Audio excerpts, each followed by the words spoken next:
What crazy ass story do you need to tell? I got a pilot's license and flew across the country smuggling marijuana 4 times and then stopped. Now I work a normal job and I can't tell anyone about the coolest dumbest thing I've ever done. A little while back my roommate was contacted by a wealthy man in the area who wanted to pay her to be his live-in pet for an entire month. She thought that this was a cutesy way of saying that it was a sugar daddy baby arrangement. Turns out what he actually meant was that she would be given room, board and a very healthy allowance to spend a large portion of her day dressed as a cat, walking on her hands and knees, eating out of a bowl, using a litter box and, yes, sleeping in a little cage at night. Sex wasn't even on the table. He was only interested in having a human cat for a month. She seriously considered the offer for a weekend, and then politely declined. Edit. This allowance would have covered her college tuition for the semester. He knew what he wanted and was very motivated. When I was learning to fly at a sketchy flight school, I was doing a pre-flight check flight, close to the end of the program. I was doing the run-up in a Cessna when I smelled something. Do you smell that? Smells like gas, I say. Instructor, 21YO, shrugs. Annoyed. I open the door, and there is a spreading puddle of avgas under the plane. The instructor panics, stay in the plane. I'll get help. And runs off. As soon as I got the engine off, I noped out of there and watched the plane dump all its fuel on the runway. They kindly gave me another plane. An instructor. They fixed their plane. And a month later, I read about the same plane crashing due to fuel issues. 1 fatality. Years ago I was hitchhiking north of Richmond, Virginia when a car with 2 dudes picked me up. We got to chatting and it turns out they were headed to their friend's place to shoot guns and asked me if I wanted to join. I asked if his friend would be okay with a random homeless-esque fellow shooting his guns and he said hell. Just pretend to be my cousin from Seattle. So instead of sitting on the highway in 100-degree weather I spent an afternoon eating hamburgers, shooting guns, and blowing tea up with bags of Tannerite on some random employee's woodland property. Don't remember your name, dude, but you were the man. Thanks for a great memory. I stole my own car back once. I used to restore classic cars. I had the most valuable one I've ever had at a body shop, and he took forever to finish it. He had painted other cars for me, but apparently developed a drug problem. I would check on the car every week to see if there was any progress. Finally, after a year he told me he painted 90% of it, but he's asking for more money than we originally agreed. I drive there on a Friday afternoon unannounced and see my car outside the shop, worth a ton of money, with the shop owner nowhere in sight. His neighbor told me he had left the car outside for 3 days and several people have tried to steal it. So I call a tow truck and tow it to my garage right away. On my home the shop owner calls me over and over again. He thought somebody stole the car. He kept calling me for months. I never responded. Don't know how interesting it is, but a few years ago I'd go to college in the morning and leave at like midnight because I didn't have a PC and needed to work on homework at school. One time on the last train ride home, I had to catch 2 trains and 2 buses each way to get there and back. We were coming into the last station where I'd get off. There was this Asian guy acting a bit strange the whole ride. He gets up and stands in the middle of the car, and as the train brakes coming into the station he falls flat on his face from a full standing position. Lays there until the train stops. Stands up. Dusts himself off and walks out of the open doors like nothing happened. I saw this guy doing it like 5 other separate times, and since I was used to it at that point I enjoyed looking out for the uninitiated riders' reactions. Plenty more slightly weird stuff happened on my late night subway rides home. I really enjoyed the entertainment. I've never stolen a cat. I'm actually allergic to cats, so I can't even have a cat. Despite this, I've been accused of stealing 3 separate cats on 3 separate occasions by 3 different people. One guy threatened to shoot me for stealing his cat, but I didn't steal his cat. Now that was a wild Thanksgiving. Was picking up sticks around my parents' house with my brother. Threw a stick on the pile when one of the little branches pierces my inner forearm through and through. I looked down befuddled, not knowing what the hell to do. Tried pulling it out but the skin moved too much. Finally got the balls to give a big yank. And out it came. Surprisingly not a lot of blood from the holes. Me and my friend were bored and decided to go skating at like 1 AM and ended up in a car park. We started talking about all scary stories and stuff when out of nowhere we notice a fireball in the sky. We stop speaking and watch in amazement and shock about what we are witnessing until all light we could see suddenly go out and the fireball was gone. I don't think either of us have ran so fast in our lives. Many years ago in Galveston, Texas, I was attending the Kappa Beach party. I'll get to the point. After an hour of being in the crunk area, I looked over to a woman holding her child in one arm and blowing two dudes with the other arm and mouth. Good night, friends. Edit. Don't let Galveston keep you from visiting Texas or Houston for that matter. I love my home. One time my girlfriend and her friend, let's call her Molly, are hanging out and order a pizza. Their other friend, let's call her Anne, was coming over shortly. It was snowing out, with about an inch of fresh coverage on the ground. The pizza arrives. And about 20 minutes later, so does Anne. Anne comes in and is like, sweet, I'm just in time. My girlfriend and Molly are like, what do you mean the pizza got here like 20 minutes ago? Anne says, no. I just saw the driver leave. They are immediately spooked and go outside where they find footprints in the snow all around the back section of the house, where their apartment was located, with patches below and around windows where the guy had clearly stood for a while. When he dropped off the pizza he was being normal but asking what they were up to. If they were hanging with their boyfriends, etc. They were high and just sketched out so didn't get cops involved. What a creep. How I met my significant other, on a plane. Flying Bangkok to Doha. I was downgraded when my better seat upgrade fell through. Got sat in the third to last row. Hit it off with the Spanish girl next to me. 3 weeks later on a whim I flew from the States to Spain to meet her. 3 weeks after that I moved there. Just hit our 2-year anniversary and are celebrating the birth of our first child. My parents are blind optimists. They think nothing bad will happen to anyone in our family. One day I got jumped by some losers in a gang. I go home and tell my parents and they look at me and say, well, there's fried chicken in the oven. Unbelievable. I was 14. Edit. You are all amazing people for reading my comment and caring about it enough to upvote it. I really am appreciative and astounded. Read that as blind optometrists were super confused. One time when I was in gym class when I was 11ish. I was repeatedly squatting on top of my friend while singing Teletubbies as a joke. He said, stop. I'm getting a boner. Comma. In English. Even though we live in Norway and English is his second language. I said, sorry. Did I break your rib or something? Comma. Thinking yeesh. This guy must be brittle. Full stop. He said, no. Boner means your dick is hard. Full stop. He then proceeded to stop. And that's how I learned the word boner. There was a politician that hit on my brother's girlfriend way back. Tried to cheat on his wife with my brother's girlfriend. He's like 40 and she's like 21. My brother always hated that guy. He was in power like for 20 years. My dad campaigned for the candidate that beat him. Went door to door for like weeks. The candidate never would have won if it wasn't for dad. Won by like 30 votes. Dad never knew about the incident involving my brother. It felt like sweet revenge. Just got home from a holiday in Bali. Happened to find a new tattoo on my leg. It's the Wi-Fi password for our villa.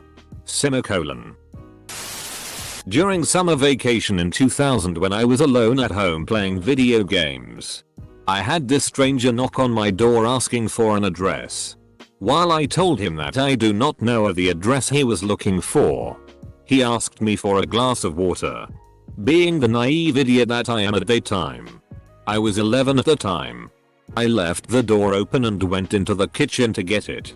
The guy then proceeded to invite himself in and locked the door. Over the next 2 hours I sat there looking scared and dumb while he showed me a knife and searched my place for anything valuable he can carry in broad daylight without suspicion. However, finding nothing, he left. All the time I was scared to death as to how to explain to my mom as to what happened to my video game had he taken it, since she told me not to open doors to strangers. I just found out last week that my manager snorts cocaine. She never came off as the kind of person who would do it. But yep. 30-year-old mom snorting coke. I can't tell anyone I know because I don't want to get her fired. But goddamn, I need to tell someone as crazy shitty. Edit. I mean the fact that it's her of all people who's doing it. Not the fact that I work with someone who snorts cocaine. I'm from Hong Kong. And still under 20 years old right now. 4 years ago I was a host family of an exchange student from Italy. Then 2 years ago me and my family went to Italy and visited her hometown. She then showed me to a local church. Seeing that we are the first Chinese that visited the place, the church decided to show us a mysterious book that they discovered. I took a look and found out instantly that it was a Chinese Bible. The church stated that the book was found in the 15th century, after an earthquake. However, after I took a photo of it, which they allowed, and did some research with my friend, it was actually printed in Hong Kong in 1865. There was also no earthquakes at the church after the year. About 3 years ago, after high school, me and 3 friends went trekking in Iceland. We decided to splurge and treat ourselves to an Airbnb in the city for the weekend. We had been camping all week and ended up in an apartment that was nice, but had some really shady, scary and messed up paintings. There was a locked room that wasn't opened until the last day of our trip, when 2 friends went to return a tent we had borrowed from the host. He wasn't home, but his girlfriend was, and I guess didn't understand that she shouldn't have left her boyfriend's Nazi Hitler room wide open, especially after hosting 4 Jews. We're talking swastikas, Hitler portraits, books, flags, everything. Somehow the girls managed to take some pictures before running the FCK out of there. One night a guy comes into my work with his missus in tow. He's screaming about how that's his missus and he'll beat the shit out of her because that's his property and he'll do what he likes. A pack of huge Maori guys heard this guy talking shit and decided to teach him a lesson. They started beating the shit out of the guy in the middle of the store. It went from the liquor department, into the bakery area, into the food prep area and back out into the store. It had to have lasted 5 minutes at least and staff were hiding wherever they could. By the time the Maori guys were done, the other guy was covered in blood, with a huge gash in his head. The Maori guys left after that and the other guy ended up dragging himself out of the store. I doubt he touched his missus after that. When I was 7 I was taking a shitty. Then for some reason an earthquake happened. I ran out of the toilet naked while dropping my shitty from my ass all over the house because I was panicking too hard. Last year I drove to Las Vegas with the intention of working a music festival. Then parking my car at a friend's house and flying to Oakland after. There I'd rent a car. Then drive to Napa to work another one. Then fly back to Vegas and drive back to LA. I missed my flight to Oakland by 20 minutes. My car had a major issue and I had to find a last minute mechanic that could take it. There were no more flights to the region that day. So I flew to Fresno. Took a lift to Amtrak. Took the 3-hour trip to Oakland. Called an Uber. Picked up my car, it was a Turo rental. And then drove to Napa. Made it to Napa at 1 AM. Started work at 9 the next day. I need to tell the story about a meal that I ate. I need to tell this story to my Comp 1 professor. In 1200 words or more. By today at 0930, it's 0259 at the time of writing this. I have around about 400 words of the story written. It's a bullshitty descriptive essay. The issue is that I can't stop procrastinating. I'm sitting here at my computer, hyped up on Red Bull, sitting with the prompt in front of me, and yet I cannot force myself to write. I lack the self-discipline to do things that I don't want to do. If I can't turn it into a rose-colored candy parade, I can't do it. I need to pass this class, which means getting a passing grade on this essay, to avoid being booted out of my community college. If I get booted out of my community college, my dad, who said that he'd pay my living expenses while I'm in school, might stop paying those expenses. I'm 11/10 stressed out about it. Dude, you can do it. Just start with an outline or something and hang this out. You can do it. I was once on the bus on my way home and this big bloke comes storming down to the front of the bus. He then plants himself down and he proceeds to pull a raw Sainsbury's pizza out of his bag. He then eats the entire thing, including the uncooked dough. I accidentally set my friend up on a prom date with the daughter of Montel Williams when we were in high school. I lived on a big property. I grew way down the back fence. We had sheep. I came home and my 4 shoulder height plants are gone. All of the sheep are passed out on the back porch. I have 15 minutes to get all these sheep down the back behind the shed before mum gets home. I load these FKs on the lawnmower trailer one at a time. Mum gets home, doesn't notice a thing. 2 weeks later my mum asks me what happened to my plants out the back. Did the sheep eat them? I said yes. She laughs. When I was 19, I would deliver drugs for a friend of mine. One of the guys I delivered weed to worked at the local zoo. One day we decided to smoke up in the somewhat hidden area behind the indoor penguin enclosure. After the setch we went inside to find the penguins acting very weird. Turns out we were smoking right next to the air intake for said penguin enclosure. And that was the day I accidentally hotboxed some penguins. This story is complex and is unusually long because it's connected with a bunch of other crazy stories. But in short, a substantial amount of people believe my very much alive grandpa is Jim Morrison. There isn't a whole lot to disprove the conspiracy, but it's also hard to try and prove it. I'm not sure if it's real or not, but trying to research my family or come up with facts is a hell of a rabbit hole. When I was 19-20ish, I was waiting for a bus when a well-spoken man in his 60s began chatting to me. I awkwardly nodded and smiled like the gangly moron that I was. And he eventually got onto the subject of he and his wife hosting dinners and how I should definitely come around sometime. I got more and more awkward anxious as the conversation went on. And he eventually started complimenting me on my shirt. Reached out to stroke the fabric and then reached between the buttons to stroke my stomach. In the street. At a public bus stop. I got on the next, wrong, bus. Rode a few stops to gather my thoughts and then made my way home. The icing on the cake? He looked just like Ian McDiarmid. Palpatine tried to touch me up. I was going fishing with some friends at a small neighborhood pond. And decided to feel the water with my hand. Not quite sure why I did it. But it was nice, so I splashed around in the water for a few more minutes. So there I am. Sitting at the edge of the water. And suddenly this huge slimy mass glides against my palm. Out of instinct, I grabbed it. And pulled the biggest bass I had ever seen out of the water. In retrospect, it couldn't have been more than 5 or 6 pounds. From the perspective of my friends, it looked like I was feeling around the water for a fish. And then being able to yeet the catch of the day out of the water with nothing but bare hands and skill like a badass. I visited a friend in a town nearby for the first time. Since we both smoke, I suggested to go pick up some weed. He assured me that his guy has the best tea in town. Long story short, I once shared a teppanyaki table with the former dictator of Bangladesh, MD Ershad. So this literally just happens a few hours ago while I was working at a hospital emergency department. A guy brings his friend in through the registration area because of an opiate overdose. Security beings him back to a room on a cot.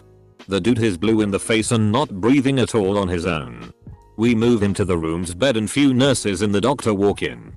I, a paramedic, am starting an IV and I hear one of the nurses says, "What is the very large and round object in his pants?"